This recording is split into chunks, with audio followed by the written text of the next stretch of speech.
जब किसान आंदोलन खत्म हुआ था तो उस समय सरकार ने एक बात कही थी कि भी ये जो कानून है इनको पूरे तरीके से वापस लिए जाएंगे, लेकिन अभी तक पूरे तरीके से वापस नहीं लिए गए। दूसरी बात हुई थी एमएसपी की।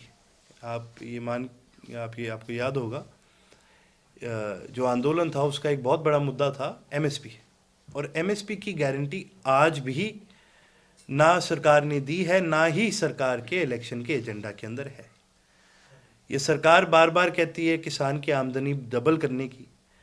अगर ये सरकार एमएसपी नहीं दे सकती तो आमदनी डबल कैसे करेगी? मेरे को तो यही समझ में नहीं आ रही बात आज। प्राइवेटाइजेशन से किसान को केवल और केवल नुकसान हुआ है, कभी फायदा नहीं हुआ। जब हम बात करते हैं ग्रीन रेवोल्यूशन की, हरित क्रांति की, जब हम बात करते हैं तो इसके कई गुण थे, लेकिन कई जो नुकसान थे उसके अंदर एक नुकसान ये गिना जाता है कि इससे केवल बड़े किसानों को फ़ायदा हुआ, जो रईस किसान थे उनको फ़ायदा हुआ, क्योंकि प्राइवेट मॉडल था, वो हर किसान तक नहीं पहुंच सकता था। उसी प्रकार से प्राइवेटाइजेशन भी किसान को, गरीब किसान को, छोटे किसान को बहुत नुकसान पहुंचाता है। जब ये सरकार एमएसपी नहीं दे सकती, आमदनी डबल कैसे करेगी? मेरे तो ये समझ से बाहर। सैकड़ों किसानों ने अपनी शहीदी दी, फिर भी इस सरकार ने कहीं पर भी उनकी सुनवाई करने का काम नहीं करा। जो 13 तारीख का किसान संगठनों ने मिलकर के फैसला लिया है उसका हम पूरी तरह से समर्थन करते हैं, और हमारे कार्यकर्ता साथी इंडियन नेशनल लोकदल के पहले से ही अपने अपने गांव लेवल पर, बूथ लेवल पर, जिले लेवल पर, हल्के लेवल पर, वो सभी उन संगठनों के अंदर शामिल है, और वो अपनी तरफ से पूरा प्रयास करेंगे कि भी किसानों को उनका हक मिले। क्योंकि ये लड़ाई केवल और केवल आज की नहीं है, आज के किसानों के अस्तित्व की नहीं है, ये लड़ाई किसानों के भविष्य की है, इस देश के 60% आबादी के भविष्य की है। ये तो बिल्कुल है जी। आप एक चीज़ देखो, ये बड़ी हैरान करने वाली बात है कि इतना ज़्यादा भय इस सरकार को किस चीज़ का है। हमने सुना है गैंगस्टर फरार हुए हुए हैं जेल से, हमने सुना है आतंकवादियों ने हमला करा है, पर हमने कभी पुलिस एक नॉर्मल बैरिकेडिंग से ज़्यादा कुछ देखा नहीं।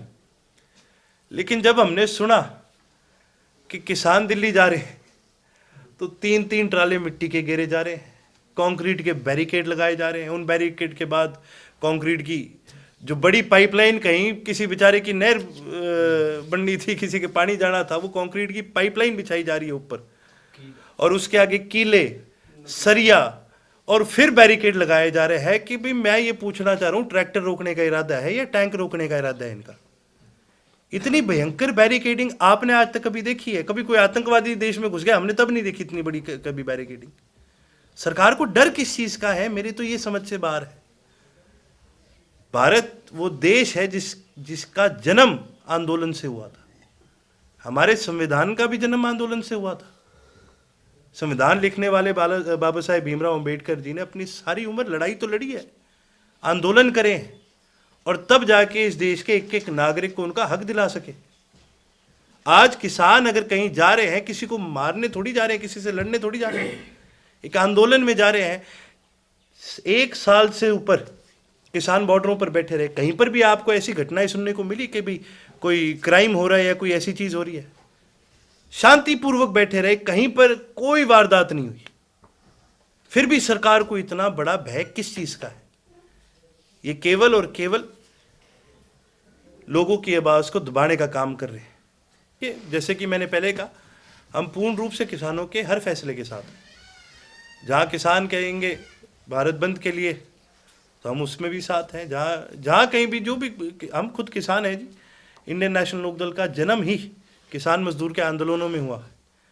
हमारी विचारधारा किसानों से अलग नहीं है, इस देश के किसान से दूर नहीं है। जो भी वो फैसला लेंगे उस फैसले में, हर फैसले में उनके साथ है। चौधरी अभय सिंह जी ने ये साबित किया है, 2 बड़ी बातें साबित करी हैं उन्होंने। एक, वो जुबान के पक्के हैं। आप सभी मीडिया के साथियों के सामने ही उन्होंने ये बात कही थी, तो बहुत लोगों ने ये बात चैलेंज करी थी कि भाई ये बात पूरी नहीं हो सकती, ये नहीं करेंगे।